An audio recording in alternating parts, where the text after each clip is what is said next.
स्वागत है आप सभी स्टूडेंटों का जेएमबी स्टडी भारत में। तो आज हम स्टडी करेंगे अंगद सर के साथ कक्षा 9वीं की गणित के अध्याय 3 निर्देशांक ज्यामिति का। ये निर्देशांक ज्यामिति का पार्ट नंबर 3 है, जिसमें हम जानेंगे प्रश्नावली 3.2 के सभी क्वेश्चनों का हल, मतलब संपूर्ण हल। इससे पहले यदि आपने हमारे चैनल्स जेएमबी स्टडी भारत को सब्सक्राइब नहीं किया है तो प्लीज सब्सक्राइब कीजिए, ताकि इसी प्रकार के सभी वीडियो आपको सबसे पहले मिल सकें। चलिए तो हम देखते हैं प्रश्नावली 3.2 का पहला क्वेश्चन क्या कहता है। तो हम देखते हैं प्रश्नावली 3.2 का फर्स्ट क्वेश्चन हमें दिया गया है, निम्नलिखित प्रश्नों में से प्रत्येक प्रश्न का उत्तर दीजिए। अर्थात प्रश्न नंबर 3 में 3 क्वेश्चन दिए गए हैं, जिसका पहला क्वेश्चन हमें दिया गया है, कार्तिकीय तल या निर्देशांक ज्यामिति में किसी बिंदु की स्थिति निर्धारित करने वाली क्षैतिज रेखा और ऊर्ध्वाधर रेखाओं के क्या नाम हैं। जैसा कि ये क्वेश्चन दिया गया है, क्षैतिज रेखा और ऊर्ध्वाधर रेखाओं के नाम क्या है, हम आपको पहले ही बेसिक वीडियो में बता चुके हैं, जो था इंट्रोडक्शन ऑफ निर्देशांक ज्यामिति का। तो क्षैतिज रेखा को हम क्या कहते हैं और ऊर्ध्वाधर रेखा को हम क्या कहते हैं, इसका आंसर लिखने से पहले हम थोड़ा रफ में समझ लेते हैं। ठीक है, देखते हैं हमारे पास एक ग्राफ बना है जिसपे हमने एक क्षैतिज रेखा एक्स एक्स डैश, ठीक है, ये क्या है हमारे पास क्षैतिज रेखा, इसको हम कहते हैं एक्स एक्स डैश या एक्स डैश एक्स। और ये y और y डैश हमारे पास क्या कहलाती है, ऊर्ध्वाधर रेखा, इसको हम कहते हैं बाई बाई डैश। ठीक है, समझ में आया। तो हमने बताया था x x डैश रेखा को क्षैतिज रेखा कहते हैं और इसका नाम हमने रखा था x अक्ष, ये कहलाता है x अक्ष। y और y डैश को हम ऊर्ध्वाधर रेखा कहते हैं, जिसका नाम हमने लिखा था क्या, y अक्ष। ठीक है, ये पूरा निर्देशांक तल है या कार्तिकीय तल है, जिसपे हमने एक क्षैतिज रेखा खींची और दूसरी ऊर्ध्वाधर रेखा खींची। इनके नाम क्या होते हैं, क्षैतिज रेखा को हम x अक्ष कहते हैं और ऊर्ध्वाधर रेखा को हम y अक्ष कहते हैं। ठीक है, तो आंसर हम क्या लिखेंगे, निर्देशांक अक्ष, इन दोनों x अक्ष और y अक्ष को क्या कहते हैं, हम ये कहते हैं निर्देशांक अक्ष या कोऑर्डिनेट एक्सिस। ठीक है, दो होती हैं, एक एक्स अक्ष होती है, दूसरी होती है वाई अक्ष। ठीक है, तो हम आंसर लिखते हैं। अब तो हम लिखते हैं कार्तिकीय तल में किसी बिंदु की स्थिति निर्धारित करने वाली क्षैतिज रेखा को हम क्या कहते हैं, एक्स अक्ष कहा जाता है। वहीं पे ऊर्ध्वाधर रेखा को, जिसको हम कहते हैं बाई बाई डैश, इसे क्या कहते हैं, वाई अक्ष कहा जाता है, वाई अक्ष कहा जाता है। ठीक है, तो आंसर बराबर क्या लिखोगे आप, मैं यहां लिख रहा हूं रेड पेन से, आप वहां पे ब्लू या ब्लैक पेन से लिखना। ठीक है, तो उत्तर आप लिखोगे यहां पे उत्तर बराबर। अब सेकंड क्वेश्चन हमें दिया गया है, इन दो रेखाओं से बने तल के प्रत्येक भाग के नाम बताइए। इन दो रेखाओं का मतलब है, जो पहला क्वेश्चन हमें दिया गया था कि कार्तिकीय तल में किस बिंदु की स्थिति निर्धारित करने के लिए क्षैतिज रेखा और ऊर्ध्वाधर रेखा। ठीक है, तो क्षैतिज रेखा और ऊर्ध्वाधर रेखाओं से बने तल के प्रत्येक के भाग के नाम क्या है। सबसे पहले तो हमें पता होना चाहिए कि क्षैतिज रेखा को हम एक्स अक्ष कहते हैं और वाई रेखा, ऊर्ध्वाधर रेखा को हम वाई अक्ष कहते हैं। ठीक है, अब इससे जो भाग बन रहे हैं, इन दोनों रेखाओं को हम खींच रहे हैं और काट के इसमें 4 भाग बनते हैं, उनको हम क्या कहते हैं, उनके नाम हमें बताना है। ठीक है, तो यहां हम देख लेते हैं। सबसे पहले तो हम एक वो बना लेते हैं डायग्राम, जो बनना है, ये ऊर्ध्वाधर रेखा हो गई और ये क्षैतिज रेखा हो गई। इसको एक्स एक्स डैश कहा जाता है, इसको वाई वाई डैश कहा जाता है। सॉरी, यहां पे होता है मूल बिंदु ओरिजिन पॉइंट, ये होता है 1 2 3, ये होता है -1 -2, ये होता है -1, -2, -3, ये होता है 1, ये होता है 2, ये होता है 3। ठीक है, तो ये क्या कहलाती, पूरी एक्स अक्ष कहलाती, इसको हम लिखते हैं एक्स एक्स डैश, और इस ऊपर वाले को लिखते हैं वाई वाई डैश, ये वाई अक्ष कहलाती है। ठीक है, उसने कहा इन रेखाओं से जो क्या बनते हैं, भाग बनते हैं, तो इनके प्रत्येक भाग को क्या कहते हैं, तो हम जानते हैं कि ये वाला एक्स ओ वाई क्या कहलाता है, फर्स्ट चतुर्थांश। इनसे बनने वाले भागों को हम क्या कहते हैं, चतुर्थांश कहते हैं। ये कहलाता है सेकंड चतुर्थांश, ये कहलाता है थर्ड चतुर्थांश, और ये कहलाता है फोर्थ चतुर्थांश। हिंदी में कहते हैं प्रथम चतुर्थांश, इसको कहते हैं द्वितीय चतुर्थांश, इसको कहते हैं तृतीय चतुर्थांश, और इसको कहते हैं फोर्थ या चतुर्थ चतुर्थांश। ठीक है, तो हम क्या लिखेंगे यहां पे हल में, ये तो आपने बता दिया, मतलब कर सकते हो वहां पेपर में भी। हल हम लिखेंगे, क्षैतिज रेखा और ऊर्ध्वाधर रेखा से बने तल के प्रत्येक भाग को हम क्या लिखोगे, क्षैतिज, तो ये हमने लिख दिया, क्षैतिज रेखा और ऊर्ध्वाधर रेखा से बने कार्तिकीय तल या निर्देशांक तल के प्रत्येक भाग को हम चतुर्थांश कहते हैं। ठीक है, तो उत्तर में यहां लाल पेन से लिख रहा हूं, आप एग्जाम में ब्लू या ब्लैक पेन यूज करना, तो उत्तर लिखना ब्लू से या ब्लैक से।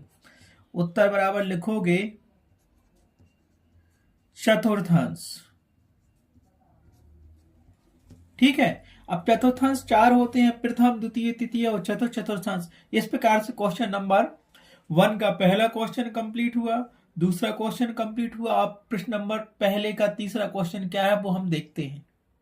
तीसरा क्वेश्चन दिया गया पहले का, उस बिंदु का नाम बताइए जहां ये दो रेखाएं प्रतिच्छेद होती हैं। ठीक है, सबसे पहले तो हम लिखेंगे हल, हल लिखेंगे, क्या लिखेंगे, हल। ठीक है, हम समझाने के लिए डायग्राम बना रहे हैं, आप चाहो तो डायरेक्ट आंसर दे सकते हो। समझाने के लिए डायग्राम हम बनाते हैं। ये बना लिया हमने, एक क्षैतिज रेखा खींची, दूसरी ऊर्ध्वाधर रेखा खींची, ये दोनों जिस बिंदु पर काटती हैं उसको प्रतिच्छेद बिंदु कहते हैं, और इस प्रतिच्छेद बिंदु का नाम होता है मूल बिंदु, जिसको हम कैपिटल ओ से दर्शाते हैं, और इसके निर्देशांक हमेशा 0 0 होते हैं।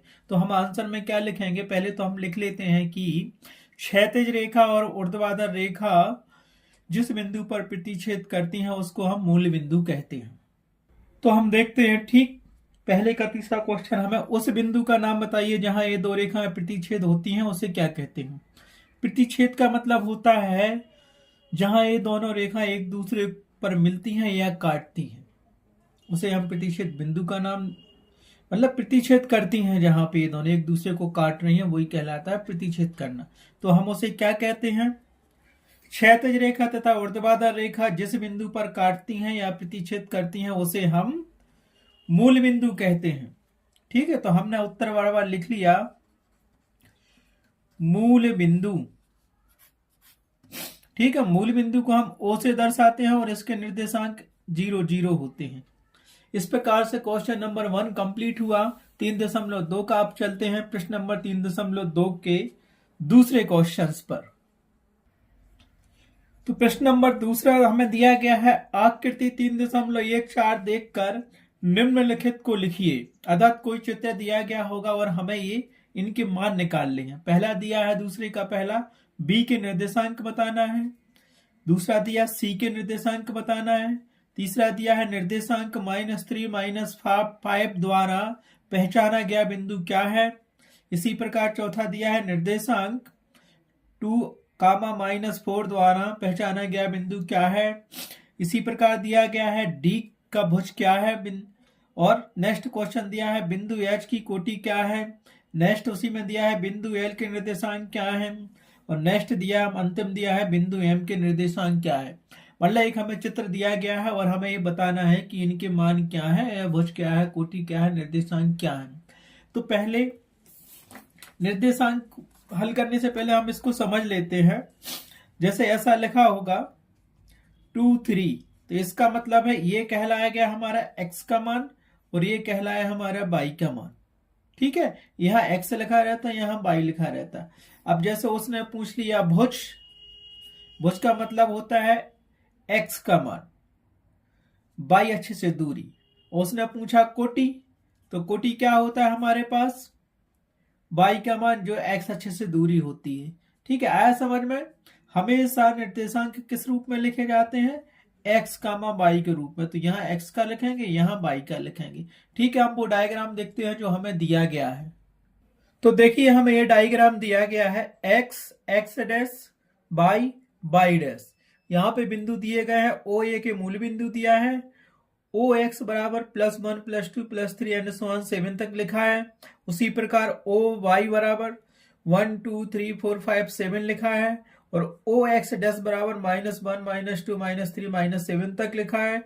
इसी प्रकार ओ वाई डैश पर हम लिखते हैं नंबर -1 -2 -3 -4 एंड सो ऑन -7।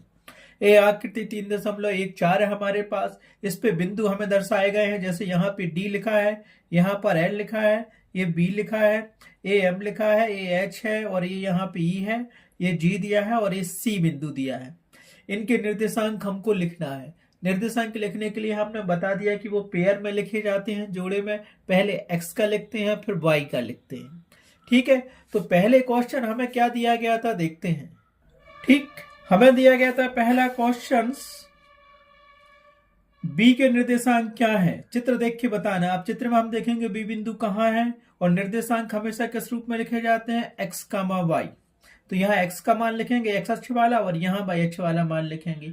ठीक है, तो बिंदु बी का मान हम देखते हैं, हमें क्या मिलेगा, वी के निर्देशांक। अब चित्र में देखो बिंदु बी कहाँ है, चित्र में बिंदु ये दिया है बी। ठीक है, इतना तो समझ में आ गया। अब देखो बिंदु बी दिया है, तो ये बिंदु बी बाई को कहां टच कर रहा है, बाई अक्ष पर 2 पर, और एक्स डैश अक्ष पर कहां टच कर रहा है, -5 पर। तो हम इसका मान लिखेंगे, बिंदु बी के मान हमेशा किस रूप में लिखे जाते हैं, एक्स कामा वाई के। तो क्या होगा इसका मान, हम लिखेंगे, देखो एक्स कामा वाई का मान लिखेंगे -5। बिंदु बी -5 पे टच कर रहा है एक्स अक्ष पर, और वहीं बाई अक्ष पर चल रहा है +2 पे टच कर रहा है, तो -5 +2। तो बिंदु बी के निर्देशांक यहाँ क्या हो जाएंगे अपने पास, तो बिंदु बी के निर्देशांक हम क्या लिखेंगे, बिंदु बी के निर्देशांक x कामा y बराबर होंगे -5, 2। ठीक है, इसी प्रकार हमें सेकंड दिया गया था उसी का, बिंदु सी के निर्देशांक क्या है। तो डायग्राम में देखेंगे कि बिंदु सी हमें कहां दिया गया है, देखो बिंदु सी ये दिया गया है। ठीक है, तो बिंदु सी के निर्देशांक क्या होंगे, यहाँ पे देखो बिंदु सी एक्स कामा वाई के रूप में लिखते हैं। तो एक्स को कहां टच कर रहा है, एक्स अक्ष पर बिंदु सी, एक्स 5 पे टच कर रहा है, तो इसको लिख दिया हमने यहाँ x बराबर 5, और y को कहां टच कर रहा है, y अक्ष पर -5 पर, तो ये लिख दिया हमने -5। तो बिंदु सी के निर्देशांक क्या होंगे, 5 -5। ठीक है, तो बिंदु सी के हम निर्देशांक लिख लेंगे, क्या लिखेंगे बिंदु सी के निर्देशांक, हमारे पास बिंदु सी के निर्देशांक हमें मिल गए 5 -5। अब तीसरा हमें क्या दिया था, निर्देशांक -3 -5 द्वारा पहचाना गया बिंदु क्या है। तो हमें क्या बता है, निर्देशांक -3 -5 द्वारा पहचाना गया बिंदु क्या है। अब -3 मतलब x, -5 मतलब y, इसी पेयर में लिखते हैं हम तो ये बिंदु। तो x अक्ष को x पर कहां टच कर रहा है ये बिंदु, -3 पर। तो डायग्राम में देखते हैं -3 कहां है, डायग्राम में x अक्ष पर देखते हैं -3 कहां है, ये पूरा x अक्ष दिया है और -3 ये है। ठीक है, और हमसे बोला गया था -5, y अक्ष को -5 पे टच कर रहा है, तो -5 y अक्ष पे दिया गया। तो -3 कामा -5 किस बिंदु को कहेंगे, ई बिंदु को नाम कहेंगे। तो हम क्या लिखेंगे, आंसर बराबर निर्देशांक -3 -5 द्वारा पहचाना गया बिंदु ई है, ठीक है, जिसका मान हमने क्या लिखा था, ई ऑफ -3 -5। उसी प्रकार हम लिखेंगे निर्देशांक 2 -4 द्वारा पहचाना गया बिंदु क्या है। हमें यही बताना है निर्देशांक 2, 4 द्वारा पहचाना गया बिंदु क्या है। अब निर्देशांक लिखे हैं तो यहाँ x का लिखते हैं और यहाँ y का लिखते हैं, तो x बराबर 2 जो x अक्ष पे है और y अक्ष पे जो है वो -4 गया है। तो डायग्राम में हम देखते हैं कि ये 2 कहाँ है x अक्ष पे +2 और y अक्ष पे -4 कहाँ पे है। ठीक है, देखो x अक्ष पर 2 दिया है a और y अक्ष पर -4 दिया है a, तो -4 और +2 कहाँ मिल रहा है, बिंदु G पर मिल रहा है। तो हम क्या कहेंगे, निर्देशांक 2 -4 द्वारा पहचाना गया बिंदु क्या है, G। तो उत्तर लिखेंगे इसका G। ठीक है, 2x का मान है और -4 y का मान है, तो यहां लिख लिया निर्देशांक 2, -4 द्वारा पहचाना गया बिंदु कैपिटल G है, जिसका मान हमें क्या मिलेगा, ये तो दिया ही गया था 2 और -4। ठीक है, इसी प्रकार चलते हैं इसके नेक्स्ट क्वेश्चन पर। डी का भुज क्या है, हमें क्या देखना है, सेकंड क्वेश्चन का 5 नंबर का क्वेश्चन सवाल दिया था, डी का भुज क्या है। तो हम देखते हैं डायग्राम में डी बिंदु कहाँ है, फिर उसका भुज निकालेंगे हम। ठीक है, तो डायग्राम में बिंदु डी कहाँ है, ए है। अब इसका हमें निकालना है, डी के निर्देशांक निकालेंगे तो क्या मिलेगा, डी चल रहा है एक्स को 6 पे टच कर रहा है और वाई को 2 पे टच कर रहा है, तो 6, 2 किया। अब भुज क्या कहलाता है, भुज हमारे पास ये कहलाता है और कोटि हमारे पास कहलाती है ये। आया समझ में, कोटि y का निर्देशांक कहलाता है और भुज हमारे पास x का निर्देशांक कहलाता है। ठीक है, तो हम उत्तर क्या लिखेंगे, इसका भुज होगा हमारे पास, मतलब भुज को ax दर्शाते हैं और y दर्शाते हैं। तो हमारे पास बिंदु D का भुज है, क्या लिखेंगे, बिंदु D का भुज 6 होगा, क्योंकि D के निर्देशांक हमारे पास हैं 6 और 2, तो भुज कहलाता हमारे पास यही और ये कहलाता है कोटि y निर्देशांक x, y। ठीक है, तो भुज होगा अपने पास यहां 6। अब क्वेश्चन छठवां किया गया उसी में, बिंदु h की कोटि क्या है। जैसे इसमें पूछता है डी की कोटि क्या है तो हम 2 लिख देते, उसने पूछा बिंदु एच की कोटि क्या है, तो अब देखते हैं डायग्राम में बिंदु एच कहाँ है। ठीक है, तो हमें यह देखना होता है बिंदु एच की कोटि क्या है। सबसे पहले हम देखेंगे बिंदु एच के निर्देशांक क्या है और बिंदु एच डायग्राम में कहाँ है। तो बिंदु एच हमें यह दिख रहा है और इसके हम निर्देशांक लिखते हैं x, y के रूप में। तो यहाँ पे क्या लिखेंगे, इसके x का मान, मतलब x अक्ष पे बिंदु एच कहाँ टच कर रहा है, -5 पे टच कर रहा है। वहीं y देखना है, y का मान, y पे बिंदु h कहाँ टच कर रहा है, -3 पे कर रहा है टच, तो ये लिख लिया -3। ठीक है, तो x वाले को हम कहते हैं भुज और ये y का जो मान होता है उसको कहते हैं कोटि। तो इसने हमें क्या पूछा था, बिंदु h की कोटि क्या है, तो बिंदु h की कोटि हम लिखेंगे -3। ठीक है, तो लिख दो आंसर में इसकी कोटि क्या है, बिंदु एच की कोटि होगी -3 होगी, क्या होगी, कोटि।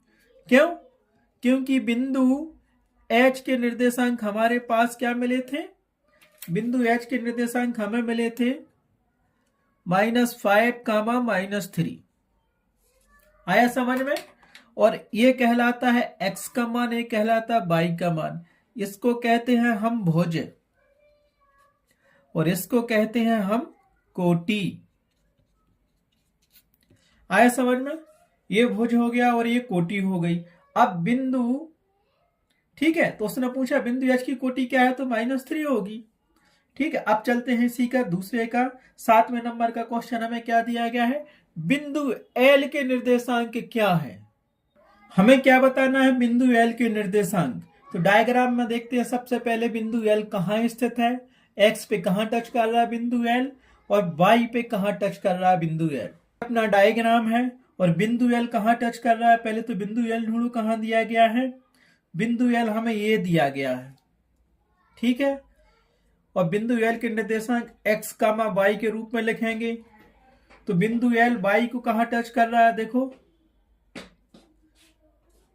5 पे टच कर रहा है और x अक्ष को कहां टच कर रहा है, ये 0 पे टच कर रहा है, क्योंकि 0 यहीं दिया ना, x अक्ष यहां तक आया 0 पर, तो इसको ये लिख दिया। अब ये क्या कहलाता है, x का मान कहलाता है और ये y का मान कहलाता है। तो बिंदु एल के निर्देशांक क्या होंगे, 0,5। तो हमने क्या लिख दिया, बिंदु एल के निर्देशांक 0,5 होंगे, क्योंकि x को टच कर रहा है 0 पर और y को टच कर रहा है 5 पर, ठीक है। इसी प्रकार नेक्स्ट क्वेश्चन दिया गया, बिंदु m के निर्देशांक क्या होंगे, सेम इसी तरह निकालेंगे हम। तो हमें दिया गया बिंदु m के निर्देशांक क्या होंगे, तो डायग्राम में हम सबसे पहले देखेंगे बिंदु m कहाँ दिया गया है, a दिया गया है और बिंदु m के निर्देशांक लिखो यहाँ पे। तो बिंदु m x को कहाँ टच कर रहा है और y को कहाँ टच कर रहा है।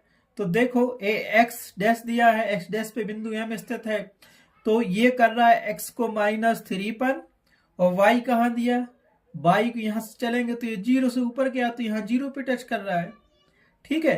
तो ये हो गया x और कामा y, ठीक है। तो बिंदु m के निर्देशांक -3 कामा 0 होंगे। अब उत्तर बराबर ये सारा दिया गया, आप लिख सकते हो। पहले का उत्तर दिया -5 2, दूसरे का आंसर दिया 5 -5, तीसरे क्वेश्चन का आंसर दिया है ई, चौथे क्वेश्चन का आंसर दिया जी, 5 का दिया बिंदु डी की भुज होगी 6, बिंदु एच की कोटि होगी 3 बिंदु एल के निर्देशांक 0,5 होंगे और बिंदु एम के निर्देशांक -3 0 होंगे। इस प्रकार से प्रश्नावली 3.2 पूरी तरह से कंप्लीट हुई। इस प्रकार से अध्याय 3 भी पूरा कंप्लीट हुआ। अब बच्चे एग्जाम्पल के मेन क्वेश्चन तो आप बुक में से उनको सॉल्व कर सकते हैं। सारा हमने बता दिया। सबसे ज्यादा इंपोर्टेंट पार्ट है अध्याय 3 का, जो हमने पहला वीडियो बनाया पार्ट नंबर 1 परिचय के रूप में या निर्देशांक ज्यामिति के इंट्रोडक्शन के रूप में, उसको रट लेना, घूर के पी लेना, उसी में से आएगा 2 नंबर का या 3 नंबर का, जो भी आएगा प्रश्नावली उसी पे बेस है। इस प्रकार से हमारा अध्याय 2 तीसरे पार्ट में संपूर्ण से कंप्लीट हुआ। Thanks for watching my video.